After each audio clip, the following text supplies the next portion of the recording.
We're doing top 10 teachings on Brachos stuff, Mem Gimel. The first of the top 10 teachings is about Palestinian drinking and eating etiquette. It's very important for us to understand not just the etiquette in terms of how a person should behave in polite company, but also how sometimes the etiquette actually has an effect on the halacha. So the Gemara, the continuation of the Gemara, has been discussing the idea of a tzira for combination of a group of people that when they gather to eat bread, by the very fact that they gather and they recline, because that was a more formal way of them bonding as a group, one person would make the bracha and everybody else there would fulfill their obligation. The Gemara is discussing what would be the equivalent of that with drinking wine. So Rav, for example, one of the great sages, is recorded as possibly having one of two opinions. One is that you don't need to recline when having wine with friends to be able to have one person make the blessing for the group. The other source understood Rav to be that reclining doesn't help for wine. Bread is exclusive, the thing that reclining combines you and creates a group that one person could lead that group of diners in making the blessing on their behalf. So that into that conversation comes a quote of the Tosefta. What is the Tosefta? I'm not going to give you a full treatment of what Tosefta is. I'll just say that the Tosefta is a type of a brisa. The word brisa literally comes from the word bar, which means outside. It wasn't included in the Mishnah. Now there's a variety of conversations of what does it mean that the Tosefta wasn't included in the Mishnah? Is it secondary? Is it in fact informing perhaps the Mishnah? Which obviously the Talmud does use it as a way of understanding things and try to certainly when an Amora, even Rav, who's Tana Palag, who could sometimes argue on a Tana, is still questioned by this Tosefta. Okay, so that's a little bit about the Tosefta. It's authored by Rav Chia, second, third century, slightly after the Mishnah. So it'd be the Mishnah was Rabbi Yehuda Anasi. I don't know the exact year, so this would be slightly later. And let's jump into the actual Tosefta. By the way, if you wanted to find the Tosefta in many and most well-done editions of the Talmud, the Vilna Shas, you'll find the Tosefta in the back of each tractate. So, for example, for whatever reason, in this one, it's not the first, even though it's the earliest, but it's after you have the Rush and the Marsha and the Ran. You'll find the Tosefta on Brachos and many of the standard Vilna Shas editions. So the Tosefta says the following thing.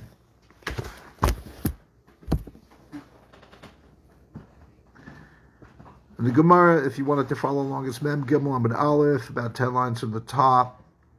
And the Gemara is again going to be asking a question on whichever way we understand Rav's position in terms of whether or not Haseba helps or can't help for drinking wine, or it's it doesn't need reclining, or it doesn't help to recline. Those are the two opinions brought down in the name of Rav.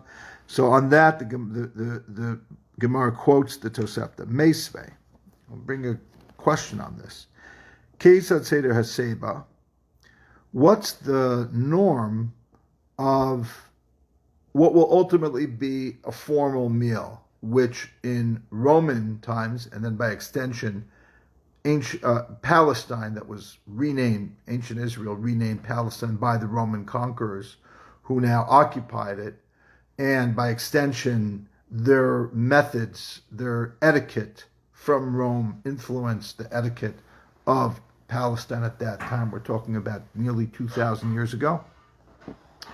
Would be in the following way. The guests would start arriving in what would be the equivalent. It's amazing that today so many things we do at a formal dining setting are still based on this ancient etiquette. The guests start arriving and they're greeted in some large hallway, meaning they're not let in to the actual banquet room. And they begin to gather, and they're standing. Some may sit, kind of like the equivalent of when you go into a cocktail hour. They're serving hors d'oeuvres, and people are standing and milling around. Some people are sitting, and this is what the Tosefta says.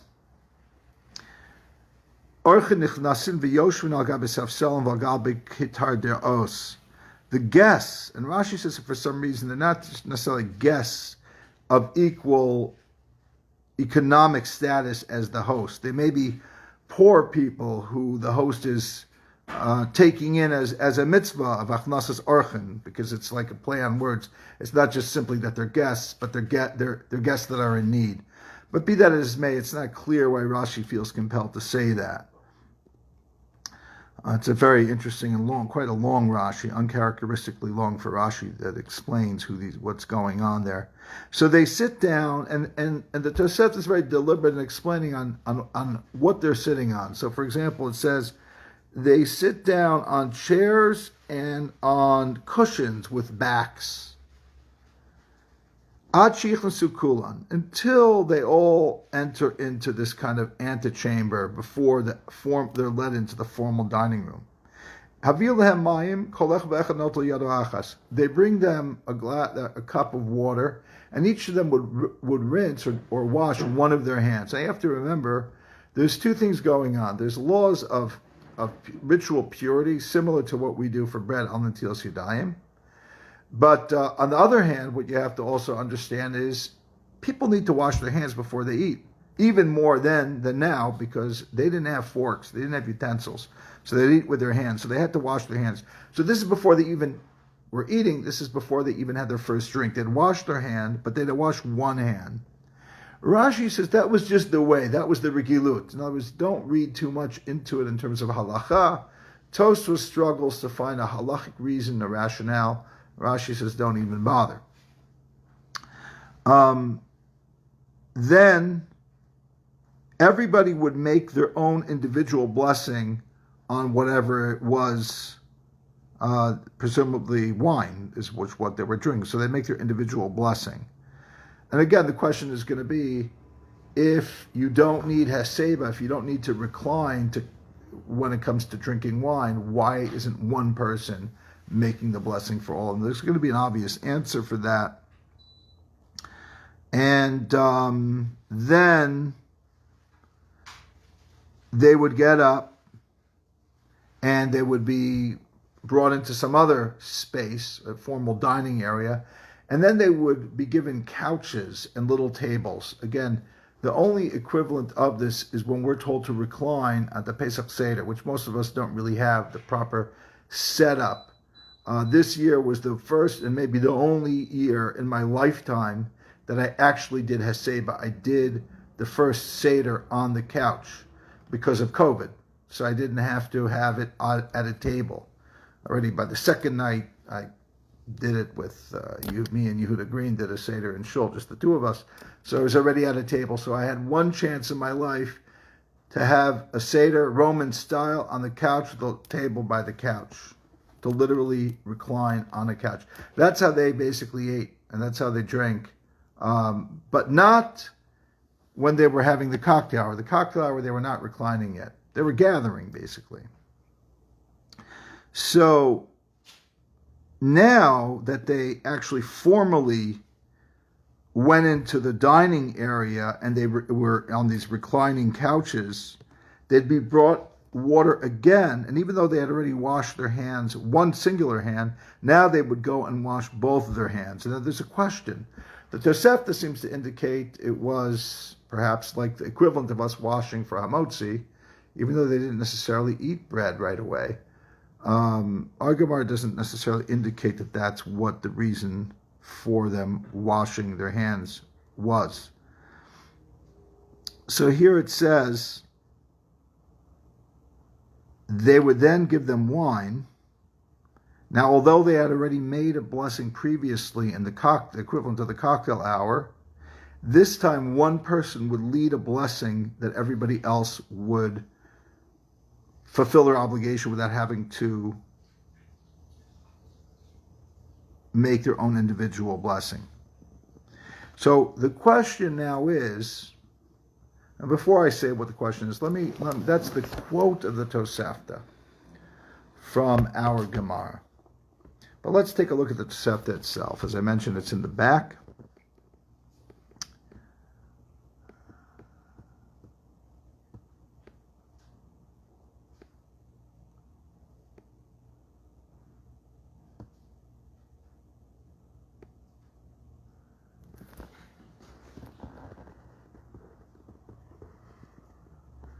It's a little more detailed in the actual Tosefta. I'm going to read it from the Tosefta itself. It starts off with the same kind of description of the antechamber, the cocktail hour. And then it says they would drink wine, and then they'd be brought appetizers, and everybody would make their individual blessings on those things. And then the second part of the meal is when they would go into the more formal dining area, recline in their respective couches. They'd wash their hands again, even though they had washed one individual hand. One person, even though they had made a blessing, and so the Tosefta is acknowledging they already made a blessing over the wine, they made it again. And they would bring them additional hors d'oeuvres, and even though they already made a blessing on the first hors d'oeuvres, they had to make a blessing again. And in this instance, in the more formal setting, one person could lead a blessing on the behalf of the entire gathering. And then they would bring 3 hors d'oeuvres. And up until the third hors d'oeuvre, people had permission to continue to enter into the dining hall. Once the 3 hors d'oeuvres had already been served, that was it. It was too late to be able to come in. So, in fact, Rabbi Shimon ben Gamliel says there was a great custom in Jerusalem that they would put out by the entranceway of the door some type of towel or cloth, and when it was there, that was a sign that the guests could still enter. Once they removed that cloth, the guests no longer had permission to enter. Another custom in Jerusalem, this is not quoted here on Mem Gimel, when somebody was hosting a feast, they would hire the equivalent of a caterer. Here it's called the butcher. I guess the butcher is the one who prepared the majority of the food, was perhaps chicken and meat and things like that. If something went wrong, the food wasn't served properly, it went bad or something like that happened, so the caterer would be responsible, and based on they would basically have to make monetary compensation for their failure to deliver. And hakolafi kavod balabayis, vakolafi archen. How much money would they have to pay back? So, like, sometimes they would probably have to pay more than the very cost of the catering, perhaps, if they ruined an honor of some great person who hired them, and they ruined his event by serving bad food. So then, halachically, the Tosefta said they were responsible, and the equivalent of the damages for ruining the night would be accounted by the kind of standing, the social standing of the hosts and the guests. So right away we see that the Gemara is already telling us that perhaps most people would cater their own small affairs, but there is already the concept of a caterer, and the caterer takes on a responsibility to deliver. It's not like, okay, I'm going to do this, but if it doesn't work out, I tried. It doesn't work like that. They have a responsibility, and if it doesn't work, then the Beis Din would settle it, and often, obviously, in favor. That was the custom, meaning it was understood that was how things work. So the Gemara then analyzes how that fits in with Rav, and I'll just cut to the chase here and say the following. The Gemara says you have to look at the context. So when they're first gathering, not everybody is gathered. Gathering by its very nature means one person is in, one person is on the way in, one person's in the coat room, one person's going to powder their nose, the equivalent of that in ancient Palestine. Because it's not a cohesive group, they're waiting. The whole point of the cocktail hour, the happy hour, the smorgasbord hour is very simple. It's meant as an hour for people to be able to come together. And during that hour, we go from a couple early bird people to the room filling up and ready to sit down for the formal dining. Now, when it comes to the formal dining, why is it that according to Rav, that it seems to indicate that it's only because they're reclining that one can make the blessing for all of them, which why do you even need reclining? Well, the answer is, let's see what the Gemara says.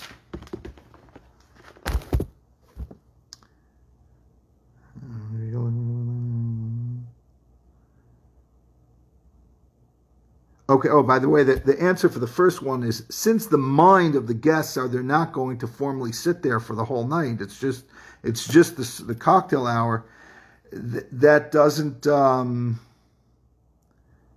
that's why they don't make one blessing for all of them.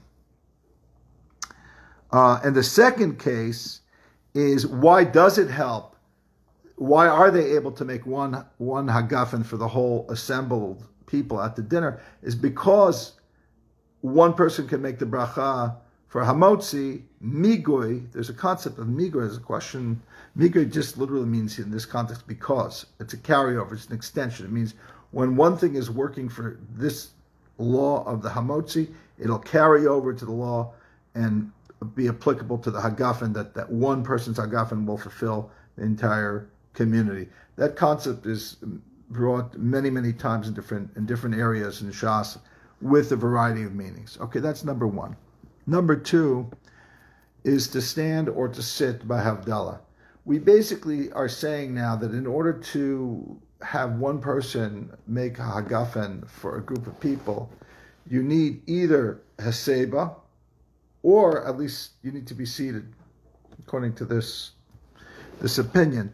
So the Tosfos, Divrei HaMaskal Ho ve'ein beis habliya panoi, says the following thing.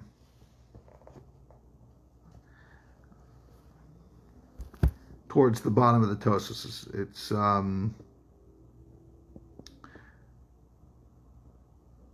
tzarich im ksas mehavdalah she'anu mavdilin ve'omdin. So a little bit of a question about our havdalah, because we make havdalah when we're standing. And the question is, Hech anu potrin zeh miyayin umehavdalah achre she'ein anu lo yoshvin velo mesubin.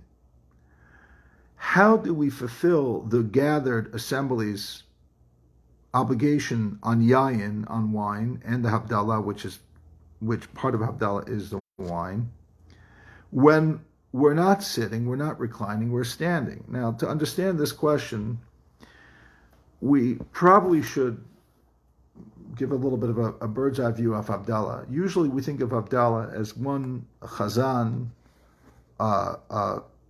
family figure making havdalah for everyone else. But if you think about it more like Kiddush, you're making Kiddush, but you're making Kiddush for everyone, and the Kiddush includes the hagafen.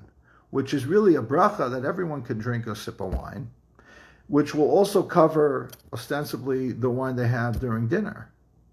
So if we think of havdalah more like Kiddush, now a lot of people nowadays don't taste the havdalah wine. In fact, in many communities, the women, it's like a terrible thing about the women. There's these Kabbalistic fears about a woman drinking the wine from the havdalah, and it's a terrible thing. But let's just for a moment assume that Tosfos didn't have that practice of it being an issue for women to drink the wine of havdalah. And perhaps the custom was that either everyone or most people or many people would participate in having some of the wine from havdalah. After all, it is kosher bracha.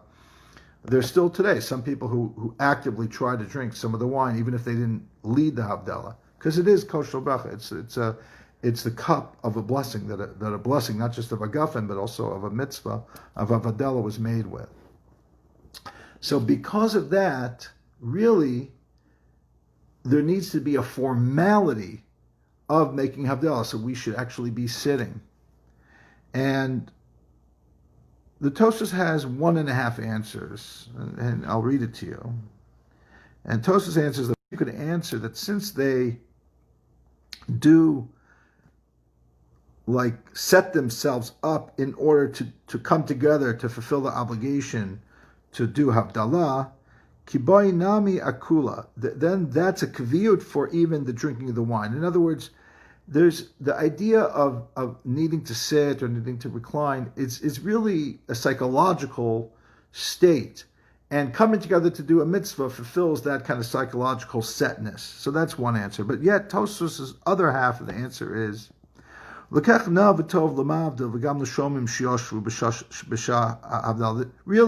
the best thing would be for the person making havdalah and those listening to sit during havdalah. Because then it would seem like it's more kavua, more settled, and the person making havdalah would fulfill their obligation for the bracha of the wine, which would then also allow them to drink of the wine. There is a teaching of Rabbi Soloveitchik that says perhaps the question that Tosfos has is the bracha of hagafen in havdalah a bracha on that cup of wine, or does it need to be part of the havdalah? If you don't have a proper hagafen that it fulfills everybody's obligation who's assembled, then they didn't actually fulfill the havdalah. So that could be one way of understanding Tosfos, a brisker way. So comes the Shulchan Aruch and paskins that you stand, you don't have to sit. But there is a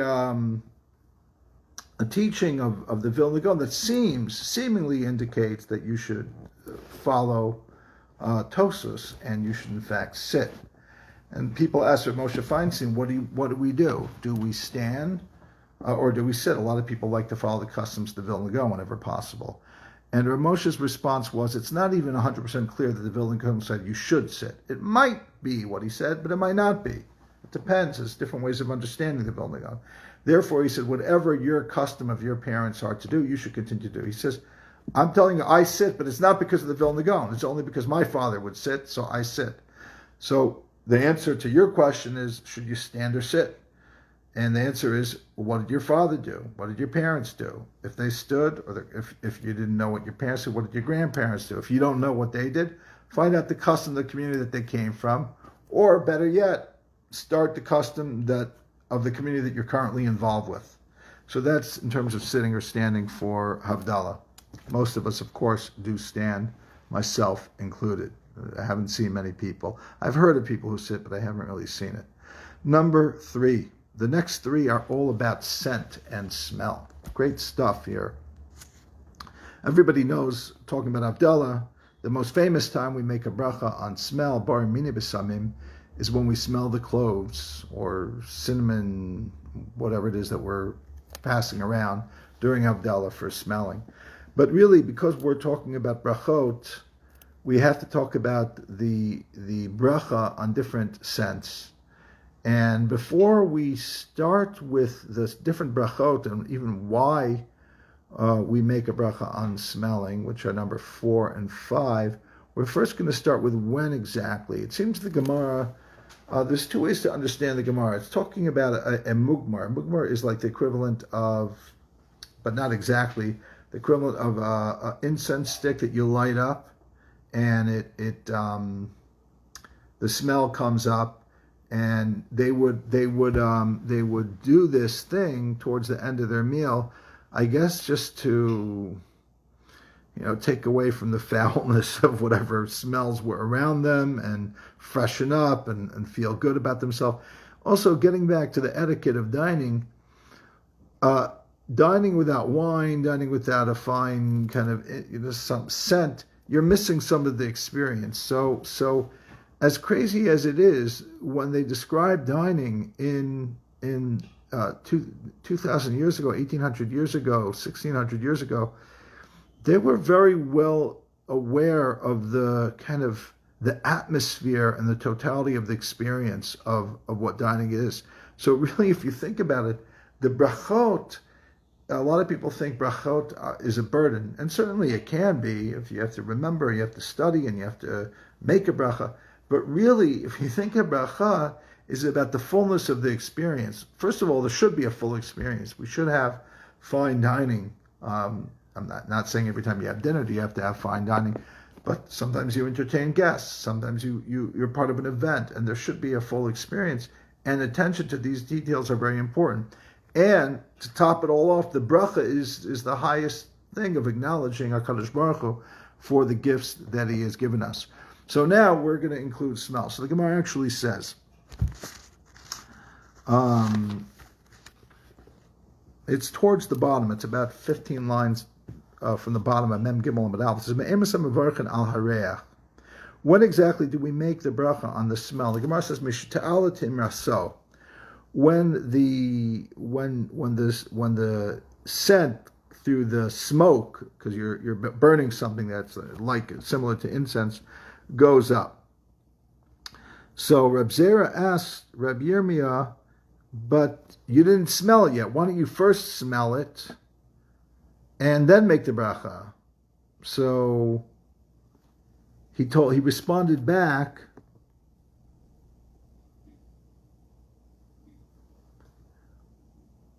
to Reb Zera, what do you make a blessing on hamotzi for bread? You didn't eat it. Why don't you eat the bread first? Ella died to the mechal. Hachanami died to lo aruche. Just like you intend to eat it, here you have it in your hand. It's literally in your hand. You make the bracha and you eat it. So to here, the column of smoke, you see it. It's ready to be smelled. You haven't actually smelled it yet. As soon as it's ready to be smelled, you make the bracha and then you smell it. The question is, why is it even a question? Why is there a question? Why isn't smell like everything else, where you make the bracha before you do the thing, you enjoy the beverage or the food? Now, the simple answer, and this is going to be connected very much to number 5, which is, why do we make a bracha on smell, is that the whole idea of smelling something is much more light. It doesn't fill your appetite. It doesn't give you an actual thing to satisfy you. I remember a parable story that I heard that might actually be true about somebody who had a bakery, and a poor man used to come outside the bakery, and he would breathe in the aroma of the freshly baked bread, and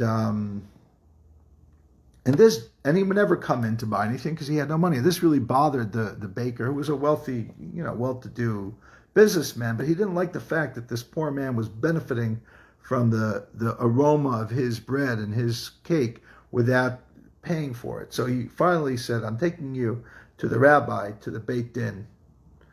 Some variations of the story. So he comes to the Beit Din and he tells the rabbi, look, he's benefiting from my bakery, from the delicious smells. He owes me something. So the rabbi says, he gives the man a number of coins to the poor man. He says, rattle the coins in your hand. And he does. He tells the baker, he says, listen to the sound of the coins chinging, cha-ching, right? That'll be your payment for the smell. Meaning what? You didn't lose anything. Was art there? What does it bother you that somebody's smelling your bread and your cake? He took nothing from you. In other words, the whole idea of taking a cent isn't a tangible thing that you would have to pay for. And that's the story. So that's really what the Talmud's going to be struggling with, is like, why would you make the blessing before you even smelled it? Meaning it's intangible to begin with. And before you had the intangible thing to anticipate it, bread, I hold it in my hand. But the Gemara says no. The Gemara says it's like bread in a sense. You make the bracha because you're intending to eat it. You make the bracha because you're intending to smell it.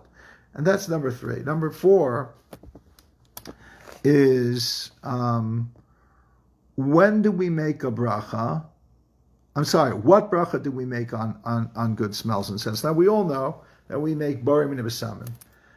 Look, I learned this type of Gemara, many years ago, and I came away with, it's complicated. I can really only remember one bracha, borim min besamim, which is a catch-all for all smells. If you're not sure, or you don't know, or the rabbis debate it, you just make a borim min besamim. And that's what I came away with. But the truth is I was wrong. I was just lazy.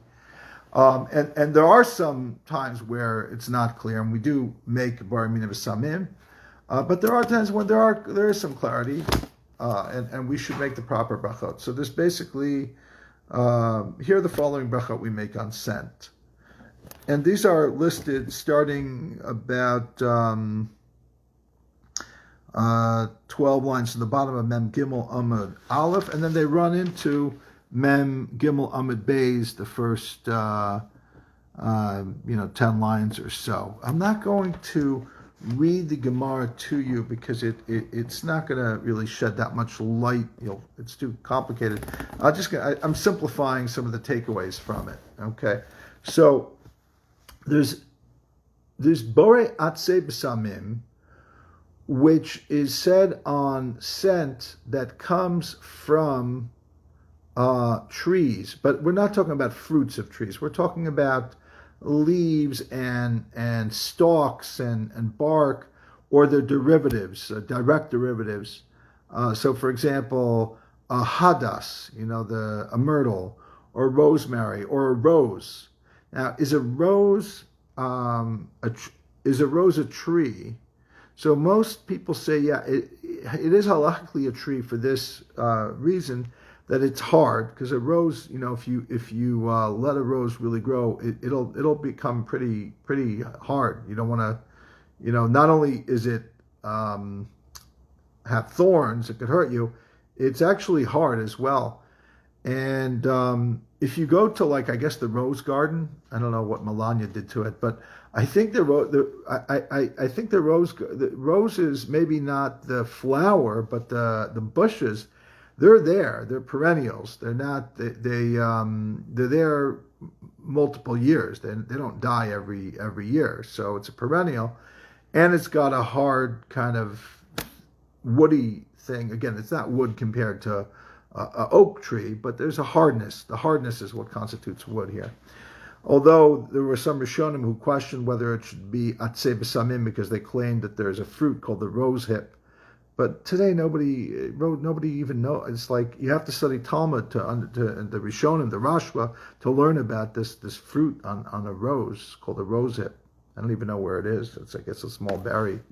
When you see those little berries in the thorn bush called the rose bush. So that's one of the brachot. The second bracha is Borei Isvei B'Samim. Esav, we have it appearing multiple times in the story of Bereshis and creation. That's herbage. That's everything that's not a tree. That's like that would be like mint. So if you smelt mint, you'll make a Borei Isvei B'Samim. I'm going to get to in a moment what happens if they bring you a mint tea with real mint in it and you want to smell it, or for that matter, a coffee bean.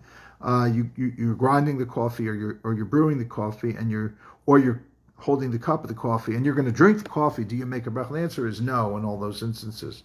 I'll get to that in a moment to explain why not. But let's continue with this list here. The third thing is Hanos. All of these things, of course, are preceded. They all start with Baruch Atah Hashem Elokeinu Melech Haolam, and then with either Bar Atzei B'Samim or Bar Isvei B'Samim for the soft stalks like the mint, the things that don't last from year to year. They're not perennials. Or Hanosin Reach Tov B'Peirot, who gives good smell into his fruit. So you would say that, for example, on a peach, I guess, that had a delicious smell, or a persimmon, or any fruit that had a real fragrant smell. Again, you don't say it when you're going to eat the fruit. If you just want to start, you're going to the apple orchard to smell the Chakat Tapuchin Kadishin, right? In the Kabbalah, it calls the apple orchard the holy apple orchard. One of the theories of why they even had apple orchards associated with royalty is because they wanted to have a good smell, to take away the repugnant smells that would often happen in the castle. They'd grow an apple orchard around the castle, so it would have this beautiful aroma. So let's say you stopped at an apple tree, you want to smell the apples, and you're not going to eat it. You make this bracha, what I say? Not borei, hanosin reach tov beperot. Then the fourth bracha for smells are the ones that we're most oftenly making, is borei mina b'samim. And that's the allspice. I don't know, by the way, allspice is actually a spice. I don't know what it means. But the allspice, meaning that's the one we're not sure, we make the borei mina b'samim. So for example, when really there's a question, when you have fragrance, what bracha should you make? In theory, you should make, there's a whole debate whether you make on the fragrance today, whether you should actually make any bracha or not, because they distill them. So perhaps, if anything, you should make a borei mina b'samim, because if it wasn't distilled, you'd go back to the source. If it was a rose fragrance that they made, they put the rose in the oil, but it took on the scent of the rose, you'd make atzei b'samim, borei atzei b'samim. If it was a mint fragrance, it was like a mint deodorant, you'd make borei isvei b'samim. But because of the processing that we use today, many authorities say you should make no bracha at all, or at the very most, if it's not a cheap fragrance, it's an expensive fragrance, you'd make a borei mina b'samim. The Sephardic custom is to make the appropriate bracha on whatever you're smelling during the havdalah. The Ashkenazic practice is just to say borei mina mizonot. I'm sorry, Freudian slip. Mizonot is what you make on a cookie. That's where my mind is.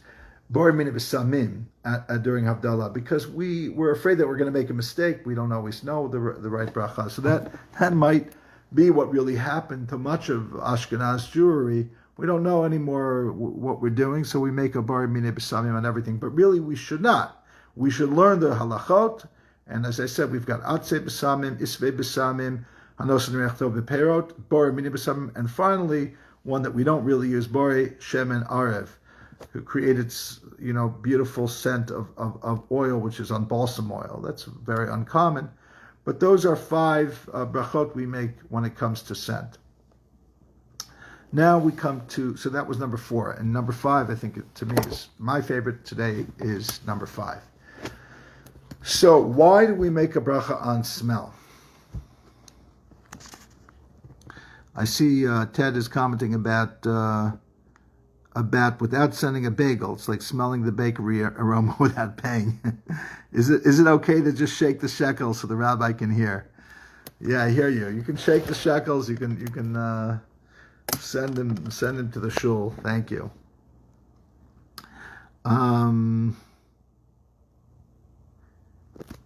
So we did me'ei masai from when, we did on what, and now we're doing number 5, which is why. So turn to Mem Gimel Amud Beis and Amar Rav. It's about 11-12 lines from the top. Minayin shemevarchin al hareach. From where do we know that you make a bracha on scent, on smell?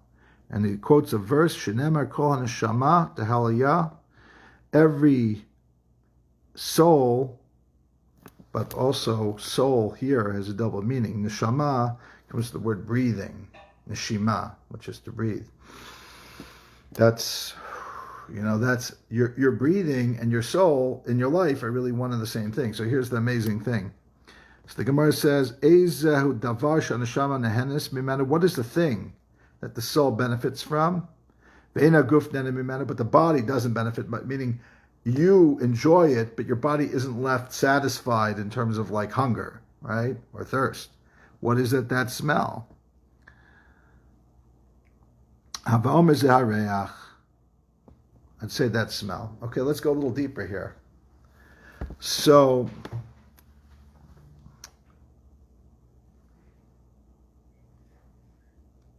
I said before that there is something different about smell. We're not benefiting from it, like the story about the poor man smelling the aromas of the bakery.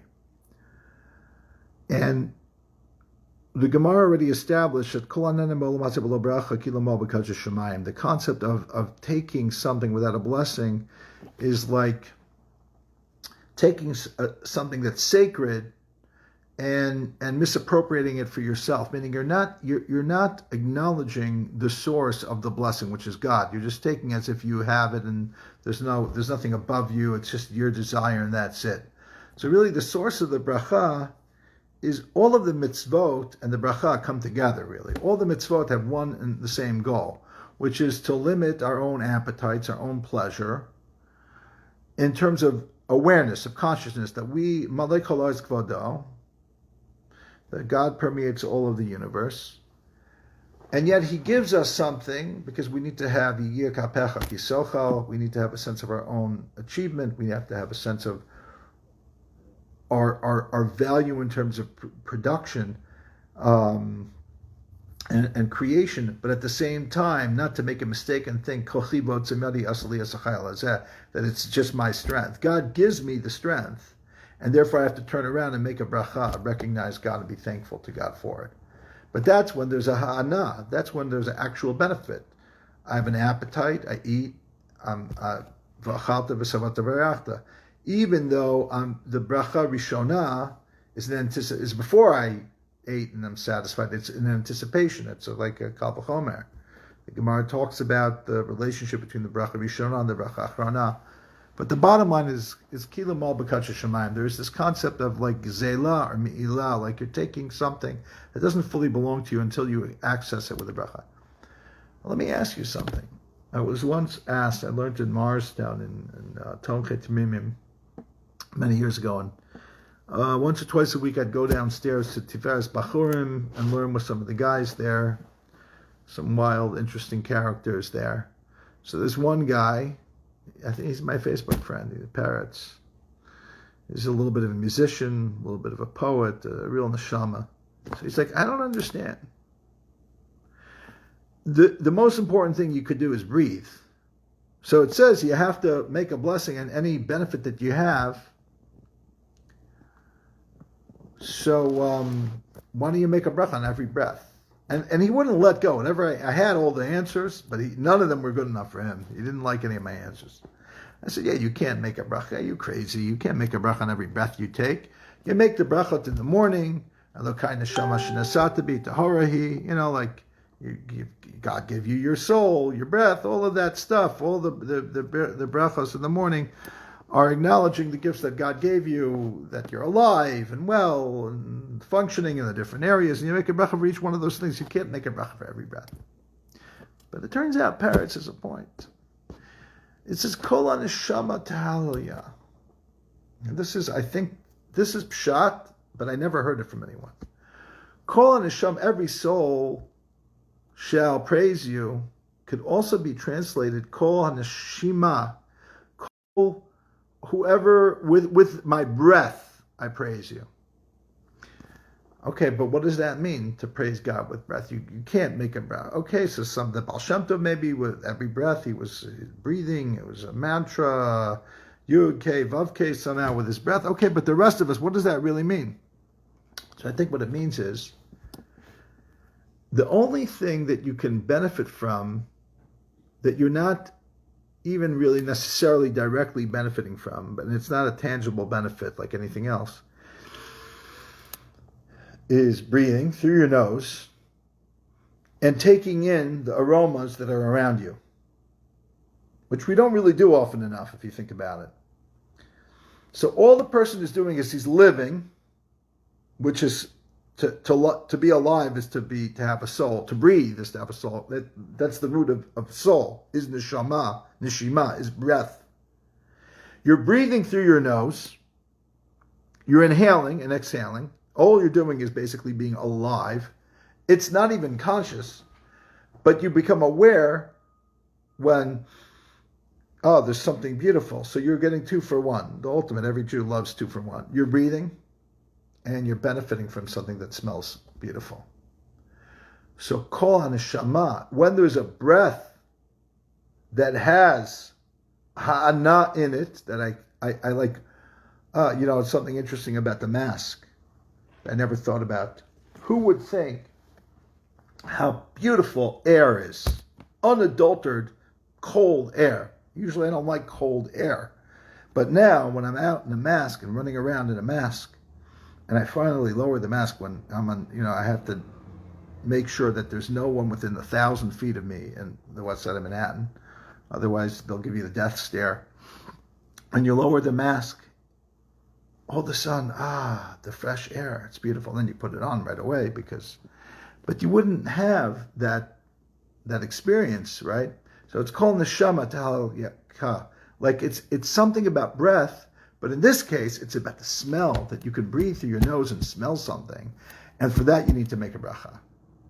I wouldn't know that from Me'ilah, because you're not moel. It's not misappropriating hektish when you smell hektish, because you're not stealing. You didn't take away anything from hektish.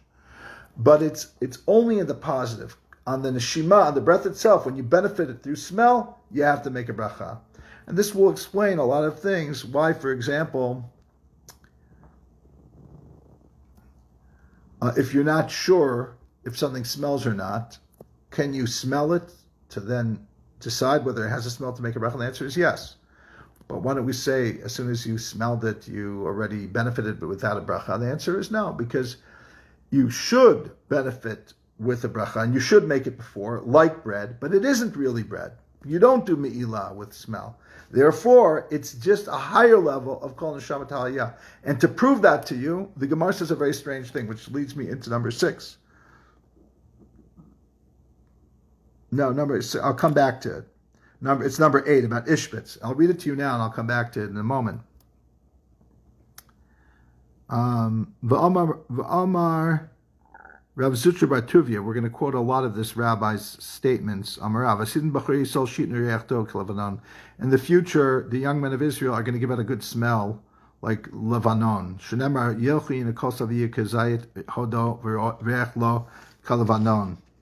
A young shall go forth, and his beauty shall be like an olive tree, and his aroma like the Lebanon. In other words, there's something messianic, and in other places we say Mashiach Morach V'Da'ayin. He will smell and he'll be able to judge. I'll get back to that because that's number 8. First, I have to do 6 and 7. 6 is, do you make a bracha when you smell something that you're going to eat? I already said the answer is no, you don't. The question is why? It's because there's a tafel and an ikar. We already know a tafel and an ikar. The tafel means a secondary thing. Coincidentally, meaning you're always smelling things that you're eating, and that's what makes taste even better, is that you smell. When your nose is stuffed, you don't even enjoy the food because you're missing a big part of eating, which is the smell. So therefore, most of the time we don't even really think that how beautiful it smells, because we're eating and smelling at the same time.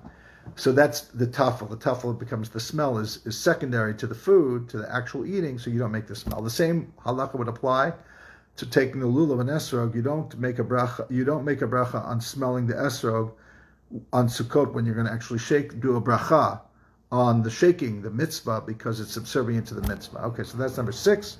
Number 7 is the laws of blessing over blossoming trees, which actually is kind of interjected into this Gemara, so I have to go back up. It's slightly out of order. I did it on purpose because I wanted to do the when, what, and why of smell all together, and then I'll just go back up a line. The Gemara says, "Hi man denafik b'yamadin nisan v'chaziv ilni dekam malavlavi omer baruch shloch tiser ba'olam klum obar brios tovos v'lanos tovos lisnos behem b'nei adam." Somebody goes out in the time of Nisan, that time of year we call springtime, and he sees he sees trees that are in blossom, he makes the following blessing. Now, it's fruit trees, and the custom is to have at least multiple, meaning more than one, at least two. Baruch Shul, here's the bracha. Baruch Atah Hashem Elokeinu melech haolam, shelo chiser ba'olam haklum. That the Blessed One, God, has not left anything lacking in this universe. Bara brios tovos vilanos tovos, and He has created good creatures and good trees. Lisnaot behem b'nei adam, to give humankind pleasure with them. That's the beauty. It's like you go out and you see the beautiful springtime. There's a bracha on those trees. Okay, so that's there's some details about if you should always make that bracha. If you missed it and the fruit's already kind of ripe enough to technically eat, you missed your chance to say the bracha. So there has to be it's a smaller window, but there's a window. Okay, so that was number 7. Number 8 is the Ishbitz on smell and families without pedigree. Okay, because I've been watching The Crown. I just finished The Crown today, the series about the Queen of England. I don't want to critique I never paid any attention to any of that stuff going on the other side of the pond. But I know the English, they go crazy for royalty, and I never really understood it until I watched The Crown. And look, The Crown is all about protecting the integrity of the royal family, which is impossible. It's an impossible task, and you realize they're so careful about who they can be with. It's like my family is like that also, but there's no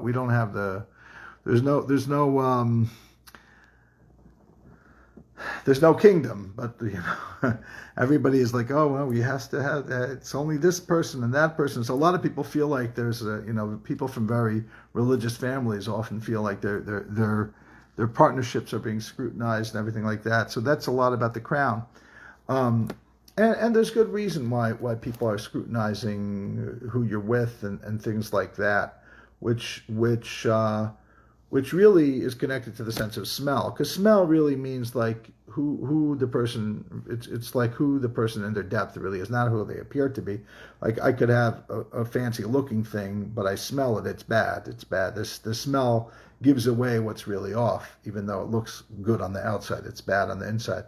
So there's a strange Gemara here. Right after it gives us this insight on why we have to make a bracha on smell, it brings this weird thing that's I read it before. This rabbi saying, Rav Zutra Bar Tuvia, Asin B'chorei Yisrael she'it nereach tov k'levanon. What's going on? The B'chorei Yisrael are going to smell good like Levanon. What does that mean? So the Ishbitz Rebbe says the following, and this is awesome. I love the Ishbitz Rebbe. He's really special. What you have going on is it's referring to people that are not miyuchasim. We know there's this concept that there's a family that's miyuchas. Miyuchas simply means they know who they come from, and they can produce a family tree. They can say, that I come from this great rabbi and this great person, and so I go all the way back, and Baruch Hashem. Okay, good. But what about somebody who's not miyuchas, doesn't have yichus, doesn't have a pedigree? So right away people are like, I don't know. There's no track record. So there's a question on that person. And then there's even halachically, sometimes when a person's background is suspect, even we say that in the future, Eliyahu will come to take away those feikot, not to be mitap, not to make somebody who's questionable impure, but to purify somebody who's questionable. But the Meshulach understands this much more than just on a halachic level, and he says the following thing: what you have in general, as we go through life, is our own difficulties or the difficulties of the people around us need kind of different, the ability to see it in a positive light. So, for example, if I struggle with something, I could just struggle with it. Let's say I have an illness and I struggle with the illness, God forbid. And all I focus on is the illness is getting in the way of the quality of life that I used to have. And then I get depressed. So not only would I be, God forbid, physically not well, now I'll be mentally not well. So all I'm doing is like I'm adding on one tsaros and another tsaros. But what if I said, the illness I have isn't really that bad. I could learn something from it. So what could you learn? Like I remember my good friend Jean Rosen, she broke her leg, like a really bad break that had to be up in a massive cast for, months on end in the bed. She couldn't get off the bed for almost 6 months. So now most people will be like, this is the worst thing that's ever happened to me. I can't get out of bed for 6 months. But instead she took the 6 months and she wrote a book, so or updated a book or something. Her and one of her husbands was originally wrote one of these kind of self-help money books or something like that. So she took a terrible thing that happened to her and she used it to her own advantage. So that's perspective of what can I do, and look, we're all in it to some degree now with COVID, where like, God, I can't believe that we can't just go around our merry lives the way they used to be, and we could sink into depression, and certainly some of us, a lot of us are, teetering on if not outright depression, but like certain, there was a certain sadness here during the height of it, and it's our job to find something, the silver lining. The best silver lining would be when we finish and get rid of this, and I'm the first in line. I talked to a doctor. He said, "You get me that vaccine ASAP. I'm going to be the first to take it if I can. As soon as I'm allowed to, I'll take it. As soon as they have it, I'm the first in line because I want to be over with this anymore." But the bottom line is that there's a silver lining. But that process that we go through, that we struggle when we see the negative and we want to find the positive and we want to actually come out with something good out of this bad situation, that process is called birur. That process means I'm sifting and shifting and finding and grinding till I get to the good within the bad, and I get something out of it. That is what the Meir Shloch says is Asidin B'chorei Yisrael Litein Yerech Tov, that the young men who don't have the yichus, who have people speaking badly about them, they don't have the right stuff, they don't have the right background, they don't have this, they don't have that, everyone's complaining, everyone's trying to find what's wrong with them. The truth is that they're going to give out a good smell, meaning it's going to become clear, and the depth, really, they're good people. They're solid people. They're real people, and that's really the goal of this kind of the messianic process is finding that goodness in the world. So that's a beautiful teaching. It's connected to smell. It's connected to Daf Mem Gimel, and that leads us to number 9, which is Daf Mem Gimel. Also says something very powerful in the middle of the page. Amar Rabbi Zitcher Bar Tuvia. He's the man today, right? And some people quote other rabbis in the name of Rabbi Shimon Bar Yochai.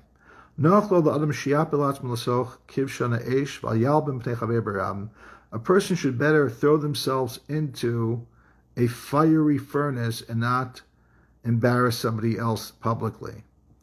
And how do we know this? We know it from the story of Yehuda and Tamar, because it says that they were taking her out to burn her because they thought she committed adultery because she was supposed to be waiting for Shelah, and she got pregnant during that interim period.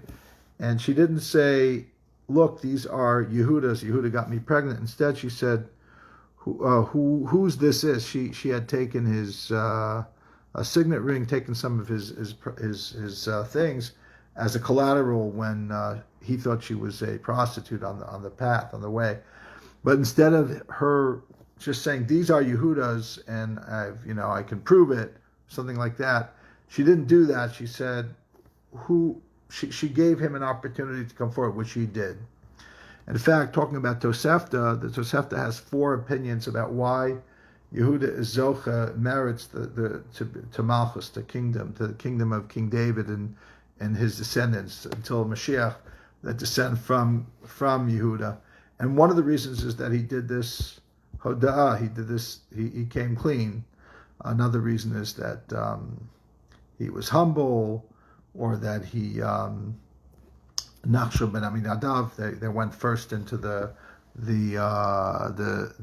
sea when the sea split, the sea of reeds, the Yam Suf. Those are 3 reasons. I forgot what the 4th is. I can look it up. Oh, here it is. Yeah. This is number 16 in chapter 4 of Tosefta. So, why did Yehuda merit Malchus? Either because he admitted by the story of Tamar, or that's that. And then there's these 4 sages. So one of them says this thing that he admitted it. Not all the other sages agreed because, he shouldn't have gotten into that problem to have to admit it.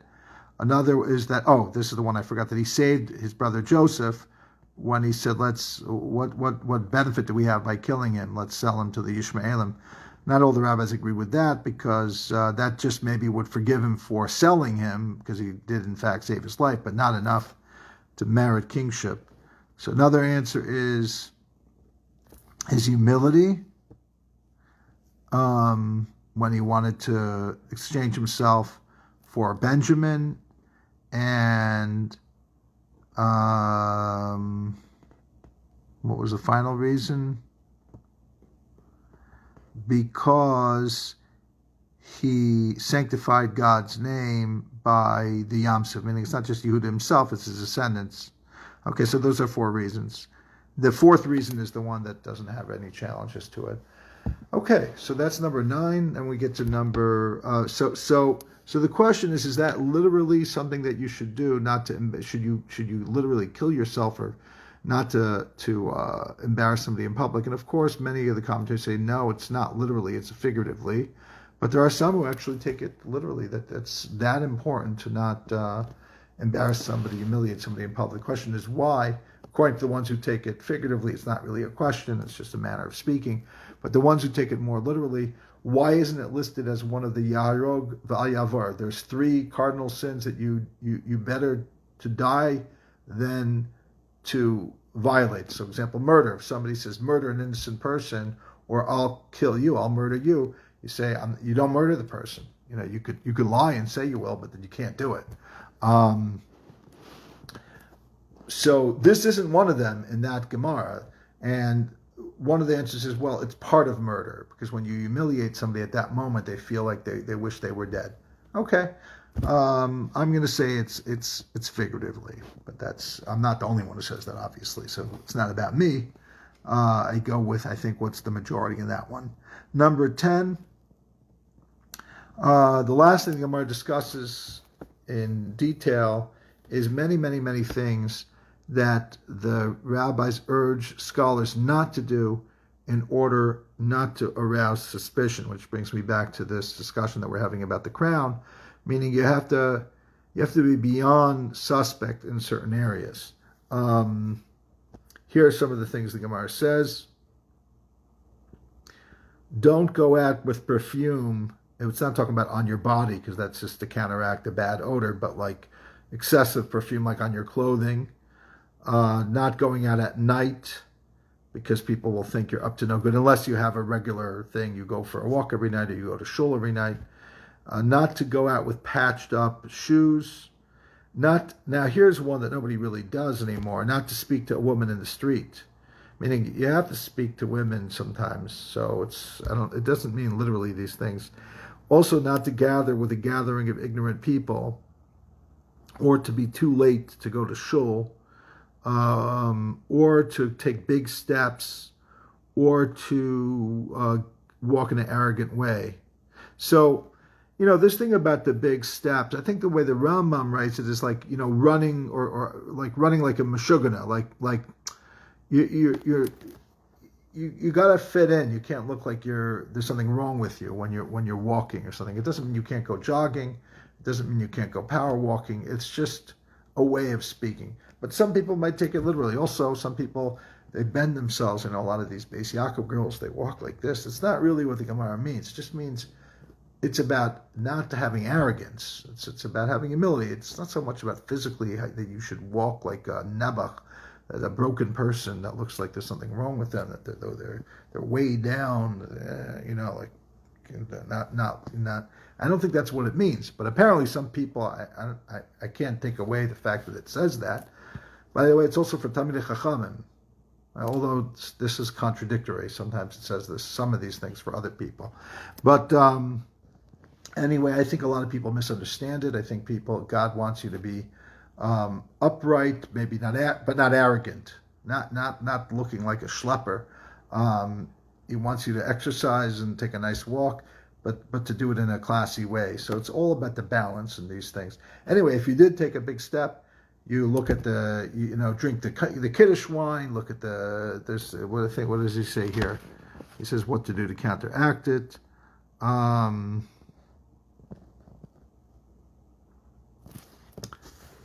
Let me find this because this is important. I know some people are going to want to know what to do to remedy these things.